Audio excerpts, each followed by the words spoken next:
Hello అండి, నమస్తే. ఎలా ఉన్నారు? అందరూ బాగుండాలి, అందరిలో నేను ఉండాలని కోరుకుంటూ నేను మీ దేవిని. Welcome back to my channel DSDJ daily vlog. చుక్క కూరాకండి. చుక్క కూరకు మిరియం లాగా చేస్తున్నాను.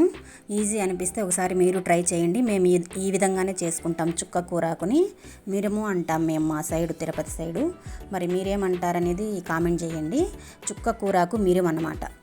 సరే, ముందుగా అయితే కూరాకు 30 రూపీస్కి 2 కట్టలు అన్నారు మొన్న మార్కెట్లో. తీసుకొని వచ్చి బాగా కడిగి పెట్టుకున్నానండి. కాండలతో కూడా వేసుకున్నాను. కడిగి పక్కనైతే పెట్టుకున్నాను. ముందుగా అయితే ప్లేట్లోకి ఒక టమాటా, 2 ఎర్రగడ్డలు, పచ్చిమిర్చి, తెల్లగడ్డ, ఇంగువ, ఒక ఎర్రగడ్డ మాత్రం పచ్చిగా అట్లే చల్లుదామని తనిగా కోసి పెట్టుకున్నాను. ఈ విధంగా అయితే పక్కన పెట్టుకున్నానండి ప్లేట్లోకి. ఇంకా అయితే బాండలు పెట్టి నూనె వేసుకొని ఆవాలు, జీలకర్ర ఇవన్నీ వేసుకొని ఇంకా పచ్చిమిర్చి, ఎర్రగడ్డ, టమాటా అయితే బాగా వేసి వాడ్చుకుంటున్నాను. తెల్లగడ్డ పాయలు 2 పాయలు వేసి బాగా వాడ్చుకుంటున్నాను.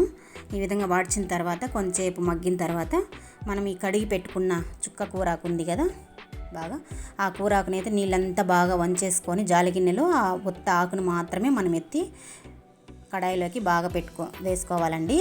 వేసుకున్న తర్వాత మనము కొంచెంసేపు అయితే ఉప్పు, పసుపు వేసేసి బాగా కలపెట్టి మనము మూత అట్లే పెట్టేసేయాలండి. పెట్టేసిన తర్వాత మనం అసలు నీళ్ళే పోయకూడదు, అవే వచ్చేస్తుంది నీళ్ళు. తగినంత ఉప్పు మనం ఒకేసారి వేసుకునేయాలి. కావాలంటే మళ్ళీ కూడా వేసుకోవచ్చులేండి చూసుకొని కూడా. కాకపోతే కూరాకు పులుపుగా ఉంటుంది కొంచెము, దానికి మనం చింతపండు వేయకూడదు. నేను వెయ్యను. మరి మీరు ఎలా చేస్తారనేది మీ ఇష్టము. నేనైతే ఇలా చేసుకుంటానండి. చింతపండు వేయను, ఒక చిన్న టమాటా అయితే వేసుకుంటా. ఇలా వేసాను. ఈ విధంగా అయితే మూత పెట్టేశానండి. బాగా మగ్గనిచ్చిన తర్వాత చూద్దాంలేని కొంచెంసేపు అయితే ఇంకా చూడండి నీళ్ళు అదే వచ్చేసింది అనమాట. బాగా నీట్గా వచ్చేసింది చూడండి. ఉడుకుతూ ఉంది, బాగా ఉడికిపోయి ఉంటుంది కూడా. ఈ వరకు బాగా మెత్తగా ఉడికిపోయి ఉంటుంది. అలా చేసుకోవాలండి. బాగా గెరిడితోనే మనము కలబెట్టేసామనుకోండి చాలా బాగా మెత్తగా ఉడికిపోతుంది అనమాట. ఇంకా దానికి ఆకారం పులుపు ఉంటుంది అనమాట కూరకు. మనము దానికి తగినట్టు ఒక 1/2 స్పూన్ అయితే మనము మిరప్పొడి వేసుకోవాలండి. లాస్ట్లో తగినంత ఉప్పు వేసుకోవాలా. ఈ విధంగా అయితే చుక్క కూరాకుని బాగా ఉడకబెట్టేసుకొని ఈ విధంగా అయితే బాగా బిన్నానే ఉడికిపోతుంది. బిన్నా కూడా అయిపోతుంది. చుక్క కూరాకు చాలా ఆరోగ్యానికి మంచిదండి.